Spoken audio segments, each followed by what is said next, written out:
you have the customer onboarding, like know your customer. And some of the things I could think of and add over here were the AI-powered document verification. Now, the document verification takes a long time. If it is done by people, there could be chances of some human error. But if it is AI-powered, some of the things can be taken care of. And then, of course, you have the human element of them overlooking whether everything is done is correct or not. And over the period Absolutely. of time, there'll be less and less human intervention required. But that's how we can just get started with that.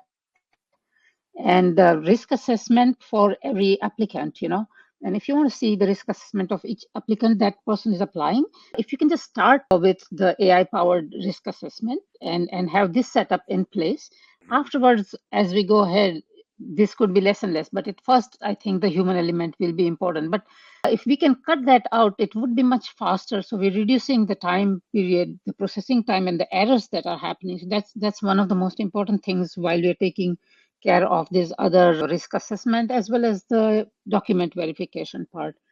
And most important thing, which is good for the company as well as for the customers, is the personalized onboarding experience. As we have the data from the customers, it's much easier to make the onboarding experience more personalized, and the experience is better for the customers. Of course, it's better for the business as well. Yeah, absolutely. And so it's there are many different things that we can do here, right? But once we're talking about KYC in GenAI, we in financial industry we also need to make sure that the human stays in the loop, being able to have an oversight and the process being able to be oversight by a human. So it can speed the process, but due to the regulations of the European Union, it's always a good idea to have that oversight from a human.